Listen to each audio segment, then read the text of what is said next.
네, 뉴스 인사 프레임 두 번째 코너입니다. 지금 경제는 시간인데요. 오늘은 이총희 회계사님을 모셨습니다. 어서 오세요. 네, 안녕하세요. 네, 오늘 회계사님 처음 뵙는데요. 뭐 세금 얘기를 조금 하고 싶은 네. 상황. 뭐 사실 저는 네. 지금 회계사긴 하지만 저의 주업은 육아이기 때문에 아, 요새 육아.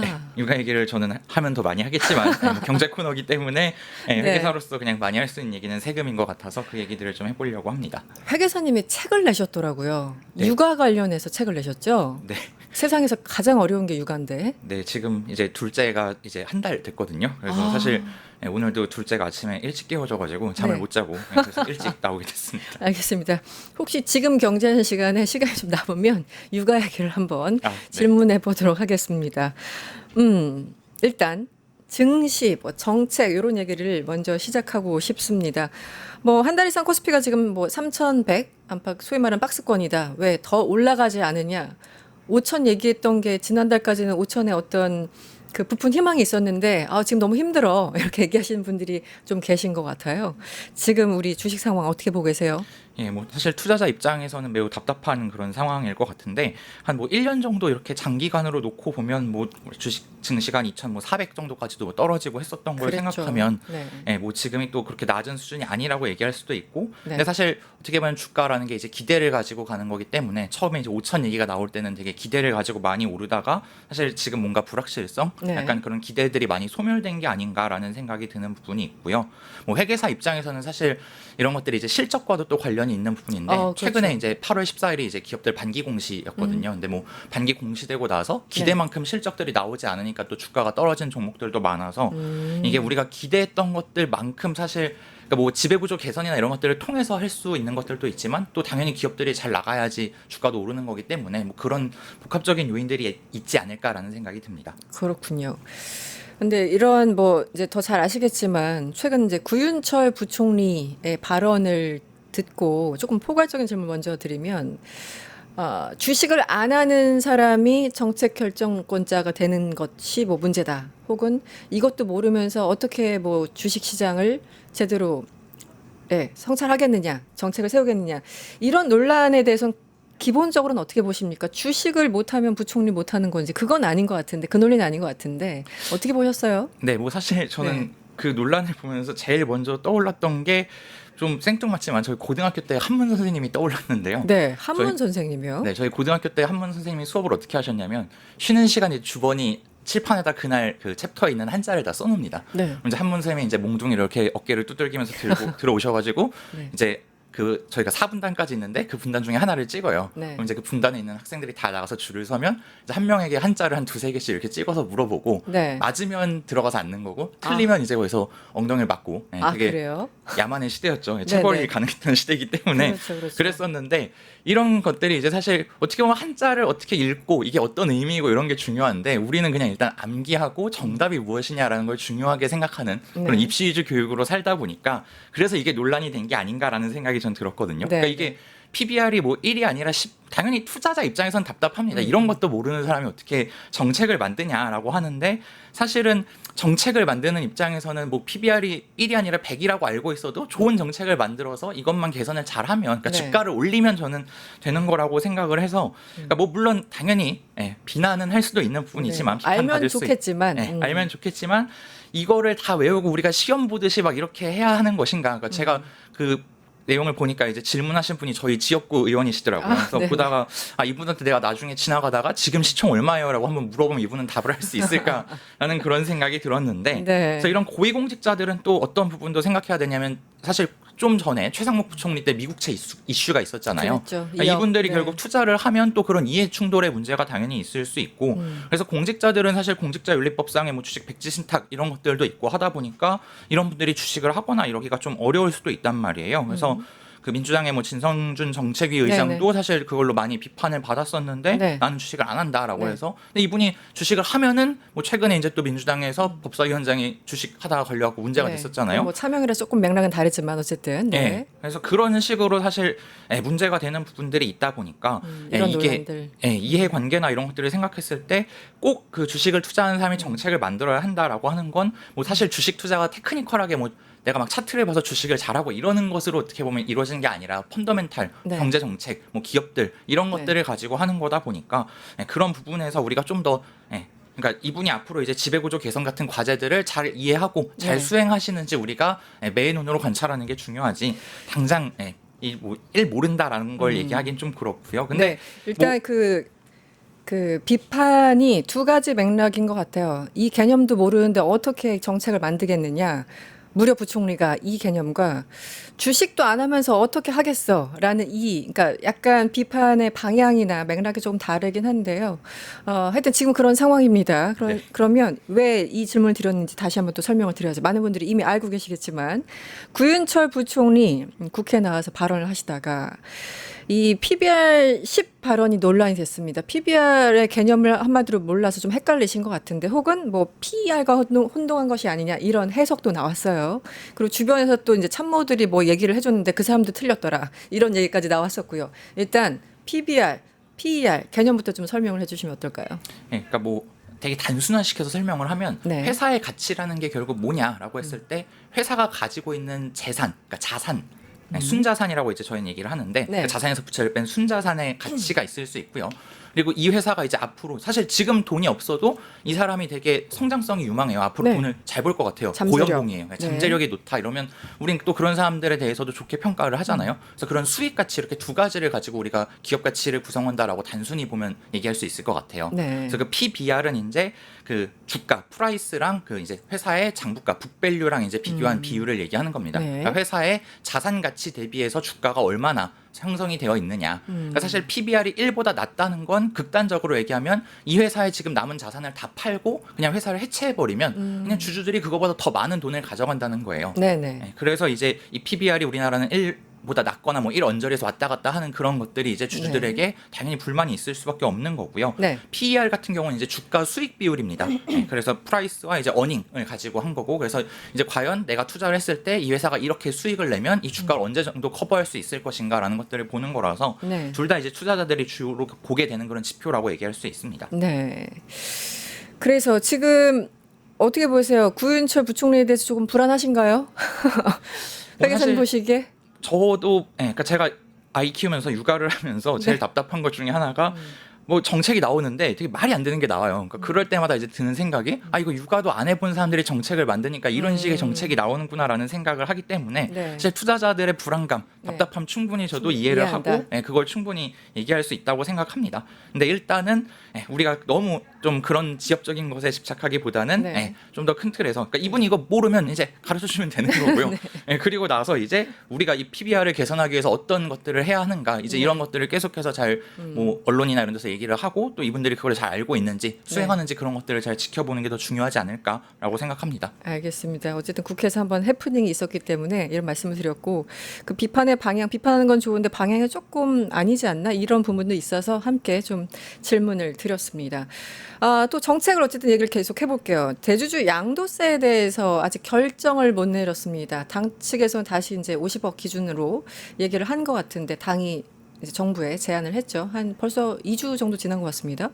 이 부분은 어떻게 보세요?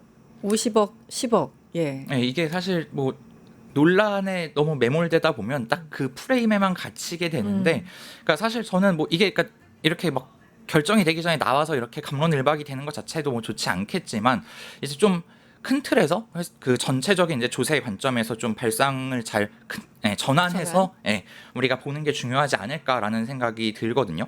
그러니까 이제 경제지나 이런 것들을 읽다 보면 이제 잊을만 하면 나오는 것들이 우리나라 근로소득자들의 면세가 너무 많다. 네, 뭐 네. 이런 기사가 사실 나옵니다. 네. 근데 또 그런 관점에서 생각해 보면 주식이나 이런 것들의 매매 차익도 대주주만 하는 게 아니라 사실 전체를 다 하는 게 맞는 거 아닌가라는 생각이 들기도 하거든요. 그러니까 경제지 기사를 사실 이때 읽고 저때 읽으면서 그 잘생긴 눈, 코, 입을 다 모아놓으면 잘생긴 얼굴이 안 나오더라고요. 이게 사실 조화가 되게 중요한 게 조세의 관점인 건데 그렇죠. 경제지에서는 그때 약간 자기들이 유리한 것들만 이렇게 얘기를 합니다. 그래서 이런 것들을 사실 정부가 좀 포괄적으로 좀 깊게 생각을 하고 정책을 냈으면 좋지 않을까.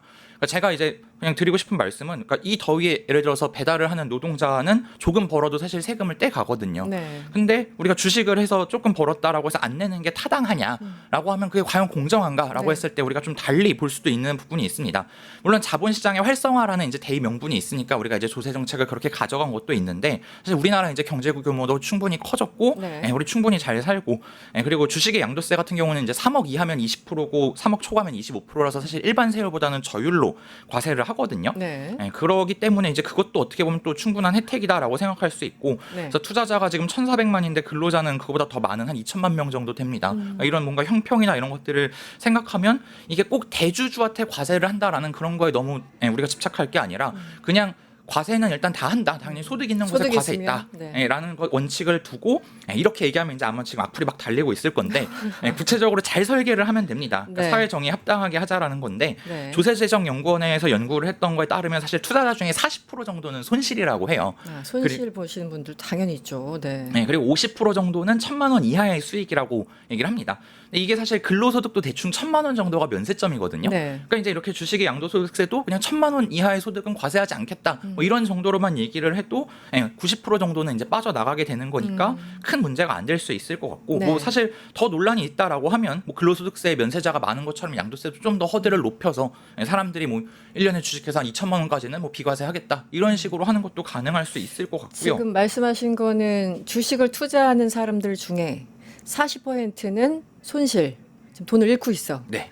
그리고 나머지 한 50 정도가 1,000만 원 이하의 돈을 조금 벌고 있어. 그러니까 전체로 하면 40%가 손실, 전체의 50%가 1,000만 원 이하라서 전체 50%. 전체의 90%가 사실은 1,000만 원 이하 내지 손실의 손실이다. 구간에 있는 사람들입니다. 결국 1,000만 원 이상 버는 사람은 10% 정도라는 거네요. 네, 그래서 사실 네. 그렇게 해서 그냥 전체로 해서 과세를 해서 뭐 대주주 논란 이런 것들을 없애는 방법도 있을 수 있고요. 이런 또 이제 불만인 분들이 야 나는 손실 났는데 뭐 환급해줬냐 이런 얘기하는 분들도 있는데 법인세처럼 그러면 진짜 주식 손실에 대해서도 통산을 해주거나 뭐 2월에서 이거 면제를 그 세금 그러니까 결손금을 감면해주거나 네. 이런 식으로 하는 것도 충분히 생각해 볼 수 있고 그것도. 그러니까 약간 이런 식으로 다른 방식으로 좀 접근을 해야지 제가 봤을 때 자꾸 뭐 이게 10억이 대주주냐 50억이 대주주냐라고 네. 하는 게 과연 시장의 그런 정의 관점에서 그러니까 조세라는 건 사실 소득이 있는 곳에다가 과세를 하는 거지. 그렇죠. 우리가 뭐 부동산 과세를 할 때 뭐 비싼 주택이라고 해서 그 사람만 과세를 하고 싼 주택 사는 사람 과세를 안 하는 건 아니잖아요. 그냥 1가구 1주택에 대해서 우리가 이제 과세를 안 하는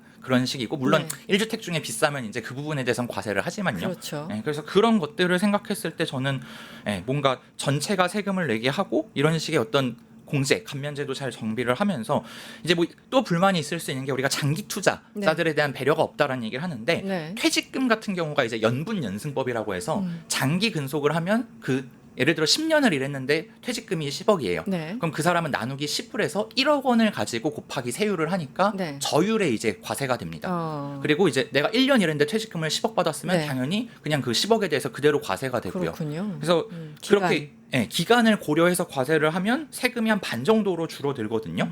그렇기 때문에 이런 식의 연분 연습법을 도입을 하면 장기 투자랑 이제 단기 투자에 대해서 또 과세가 달라지니까 장기 투자를 유도할 수도 있을 거고요. 실제로 미국 같은 경우도 자본이득세에 대해서 이제 단기냐, 장기냐에 대해서 따로 과세, 그러니까 다른 세율로 과세를 하고 있거든요. 네. 그래서 저는 이제 이런 식으로 뭔가 다른 관점에서 좀 전체적인 전체 조세 틀에서 이걸 좀 봐야 되는 거지. 네네. 이걸 너무 자꾸 10억이냐 50억이냐 갖고 네. 싸우는 게 생산적이지 않은 것 같다라는 생각이 듭니다. 그러니까 사실 모든 제도는 단순해야지 불만이 없는 것 같아요. 네, 이거 왜 주식은 이렇게 하고 부동산은 어떻게 하고 법인세 다 기준이 다르고 이러니까 다들 불만이 생길 수밖에 없는 상황이고 가장 단순하게 그리고 모든 사람에게 가능하면 그래서 우리나라 이제 그 조세 부담률 얘기를 좀 드릴 텐데 전 아주 오래전에 기획재정부라는 곳을 출입을 했었어요. 한 1년 정도.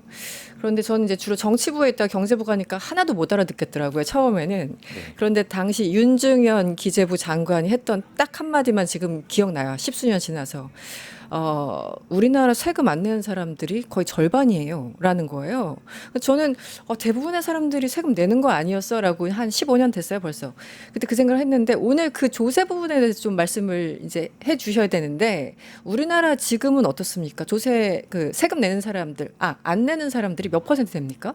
이게 사실 저는 네. 좀 용어의 왜곡이라고 생각이 되는데요. 그 네. 말씀하신 부분은 아마 이제 근로소득세를 안 내는 사람을 얘기하는 거죠. 근로소득세. 네. 근데 사실 우리가 물건 사도 우리가 느끼지 못해서 그렇지 다 부가세 내는 그렇죠. 거거든요. 네. 그러니까 세금을 안 내고 사는 사람은 대한민국에 없습니다, 사실상. 네. 있을 수가 없는 거고요. 근데 이제 자꾸 우리가 그 너무 근로소득세 면세자가 많다 뭐 이런 얘기들을 계속 하는 부분이 있는데 네. 근데 저는 이제 그런 것들이 아까도 말씀드렸지만 경제지에서 되게 모순된 얘기를 자꾸 한다는 게 네. 만일에 예를 들어서 그러면 근로자들의 임금을 올리자 이런 얘기가 나오면 이제 경제지나 이런 데서 또 기업들이 힘들다 그렇죠. 이런 식으로 반발한단 말이에요. 네. 근데 사실 세금을 안 낸다는 건 거꾸로 생각하면 버는 게 적어서 안 내는 것도 있습니다. 그렇죠. 공제가 뭐 과도하다라고 하지만 뭐 그 공제나 이런 것들 또 없앤다고 하면 당연히 이 사람들의 반발도 있을 거고요. 그래서 이게 사실 자꾸 뭐 세금을 안 내는 사람이 많다라고 하는데 우리는 부가세나 이런 여타 세금들도 다 내고 있기 때문에 그런 건 없다. 근데 근로소득 중에서 이제 면세자가 많은 건 사실입니다. 네. 근데 근로소득자 중에서. 네. 근데 그 부분은 사실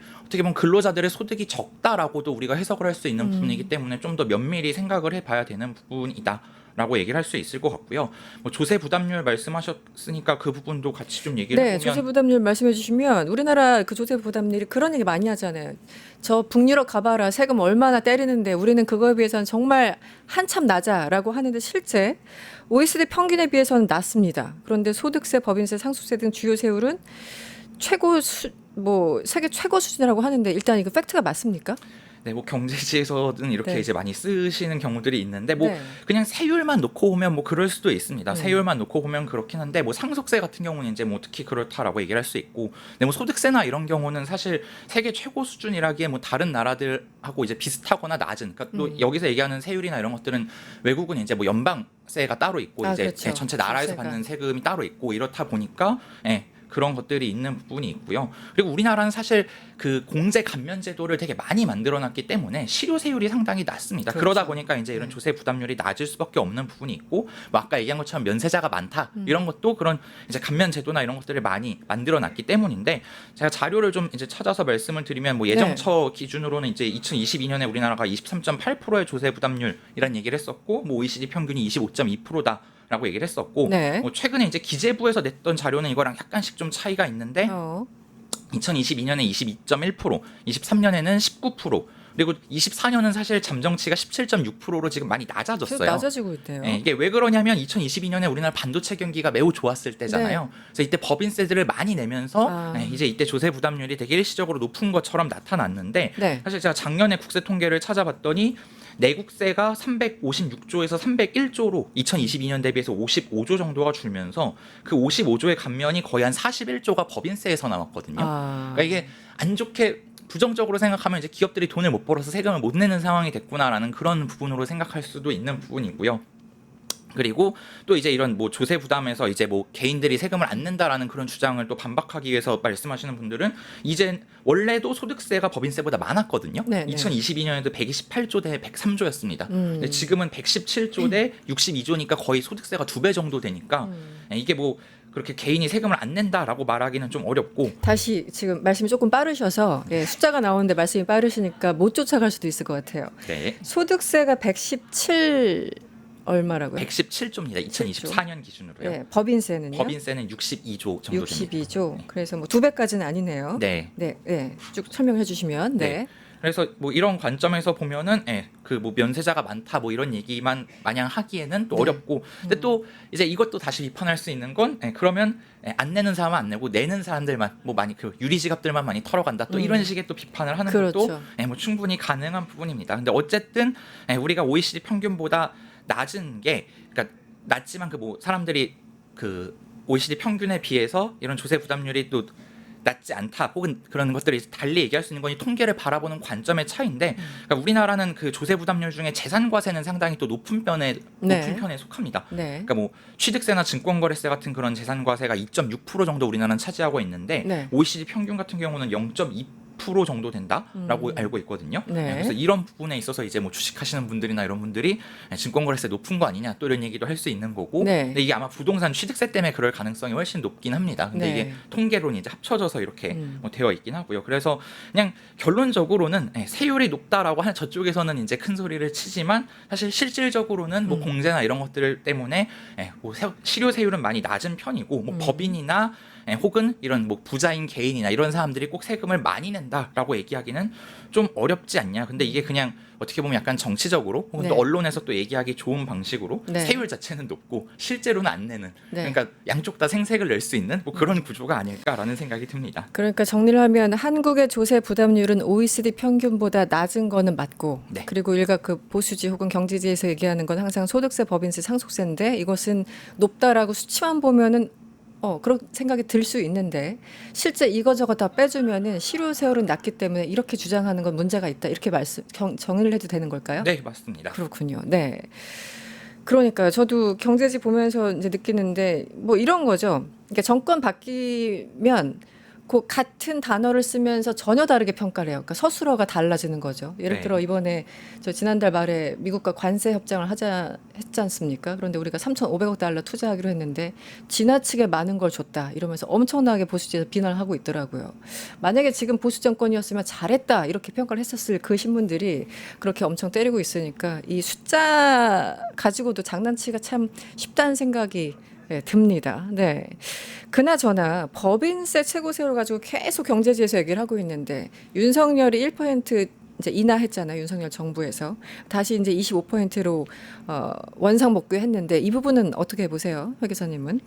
네, 뭐 사실 이게 뭐 부자 감세 뭐 또 부자 감세 원상 복구 그러니까 뭐 이런 식의 또 얘기가 나오는데 사실 네. 저는 자꾸 이렇게 너무 프레임을 갖고 다투는 게 네. 경제 분야에서는 좋진 않은 것 같다. 그러니까 네. 이게 삼성전자 주식을 가난한 사람이 가지고 있어요. 그러면 삼성전자 법인세 감면해 준 게 부자 감세인가요? 아니면 아니면 빈자를 위해서 해준 건가요? 그런 건 알 수 없는 거고 법인은 법인이고 네. 기업 활동을 가지고 부자 빈자 이렇게 나눌 수는 없고 그냥 법인세라는 건 이제 인프라나 이런 것들에 대한 어떤 비용 측면에서 네. 생각해야 되는 것이고 사실 세금은 이익이 나야지 내는 겁니다. 물론 그렇죠. 우리가 주식이나 이런 것들 하면서 누구나 나는 내가 벌 거라는 상상을 하니까 이제 이런 것들에 대한 반감이 생길 수밖에 없는 건 네. 저도 충분히 이해를 하는데 그리고 네. 저도 세금 내기 싫어합니다. 저도 5월 달에 종소세 낼 때마다 국가가 나한테 뭘 이렇게 해줬다고 가져가나 그런 생각을 하는 사람이기 때문에 그렇죠. 네. 그런 것들에 대한 반감은 당연히 알고 있지만 우리가 반감과 별개로 사회가 같이 살아가려면 그러니까 뭐 우리가 또 이런 아까 얘기했던 미국과의 그런 뭐 미국에서 하는 관세 이런 것들 대응하려면 정부에서 정책도 써야 되고 그러다 보면 돈이 필요한 부분도 있고 그렇죠. 이제 복지나 이런 거에도 돈이 들어가야 되고 하니까 네.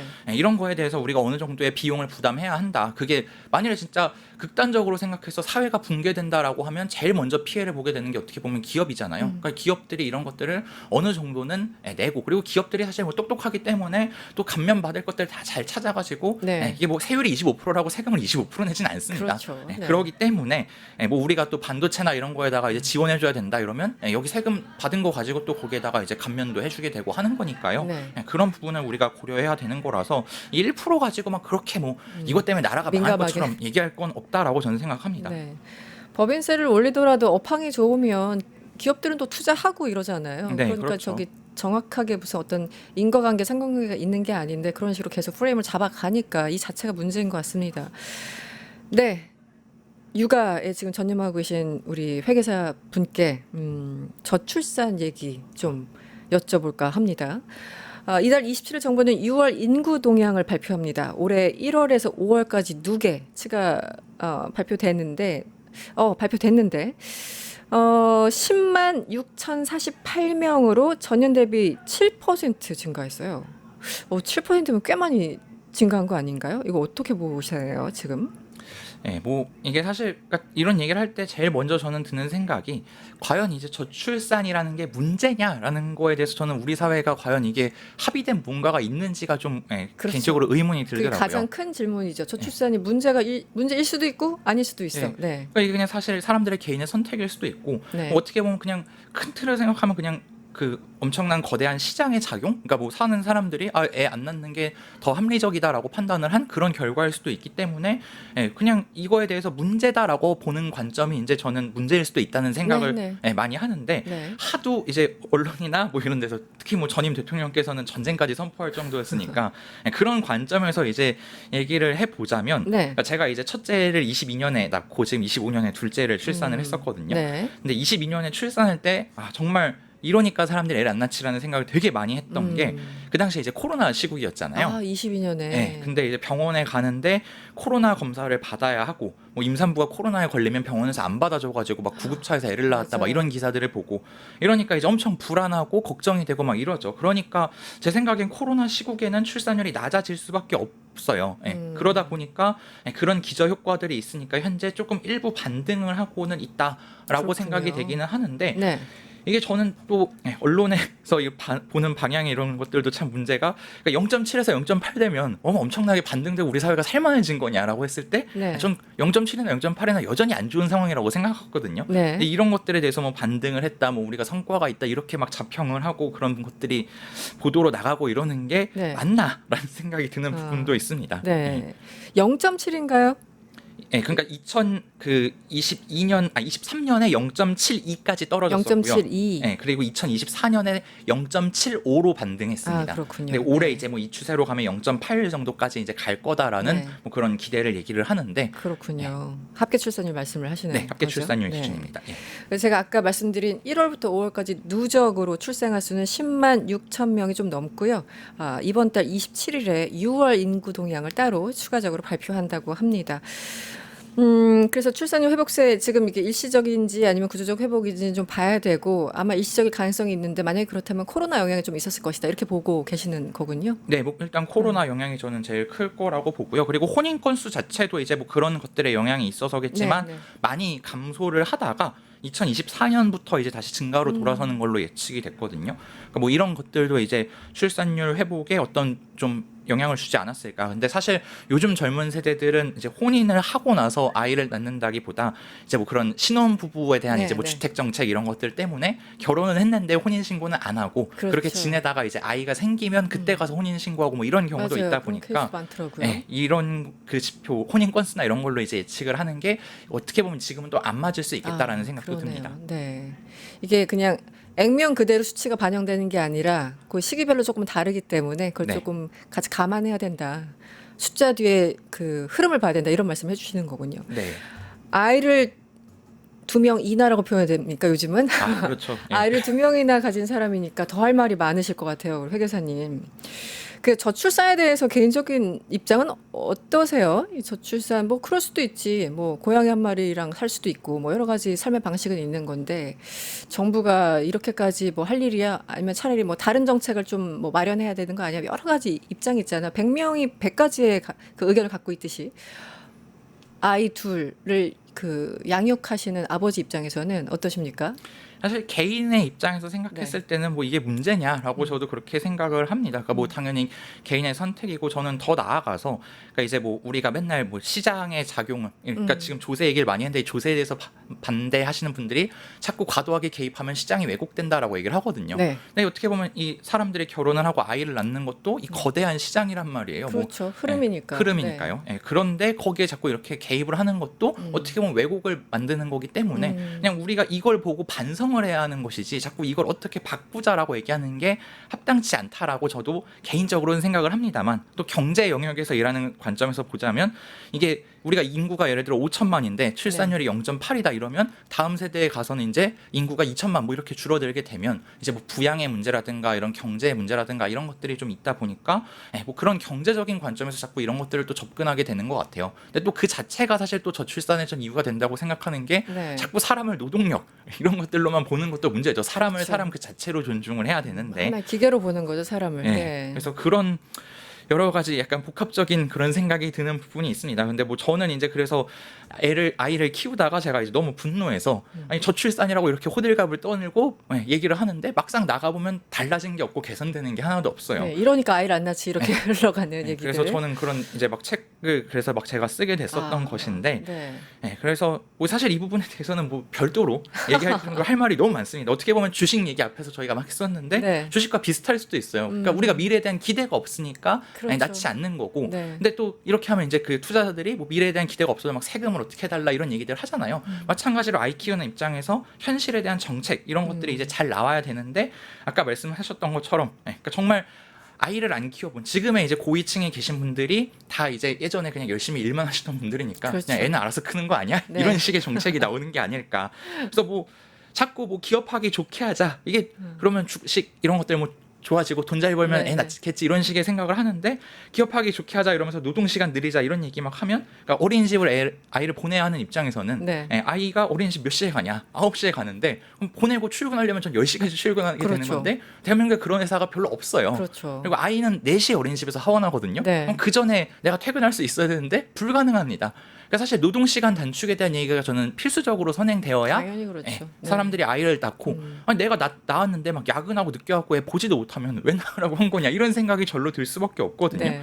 예, 근데 뭐 자꾸 우리가 뭐 새벽에 등원을 시키자 막 늘봄 학교 뭐 이런 거 만들자 이런 네. 얘기가 나오는 세상에서 과연 애 낳고 싶을까? 네. 저는 아이를 키우면서 이 저출산은 정말 노동 문제라는 확신을 100% 하게 됐었는데 네. 그래서 책까지 쓰게 되신 거군요. 책은 그럼 둘째 낳고 쓰신 아니요 첫째를 첫째 이제 낳고, 키우면서 육아 제가 이제 하면서. 첫째 때 이제 와이프가 먼저 복직을 하면서 제가 이제 약간 전업으로 육아를 하다 보니까 예, 이제 그때 깨달은 바가 많으셔서. 깨달은 바가 많아서 예, 이게 정말 뭐 남성의 어떤 육아 분담의 문제만이 아니구나. 그러니까 그렇죠. 뭔가 그런 것들로 얘기가 또 많이 나오는데 또 남성 입장에서 얘기하자면 아니 뭐 남성이 육아 분담을 하고 싶어도 회사가 맨날 야근시키고 그렇죠. 예, 일찍 퇴근 안 시켜주면 네, 네, 하고 네. 싶어도 못하는 요즘 젊은 그 부모들은 정말 많이 하고 싶어 하는데 그렇게 아버지들도 못하는 그렇죠. 예, 사람들도 많단 말이에요. 음. 그래서 이게 사실 뭐 아이가 잘 크면 이게 뭐 정부도 이익이고 사회도 이익이고 기업도 소비자나 근로자가 생기니까 이익인 건데 네. 이 사람들은 비용 분담을 안 하고 이걸 다 개인의 선택으로 몰아서 너희 니네가 좋아서 낳은 거 아니냐 네가 책임져라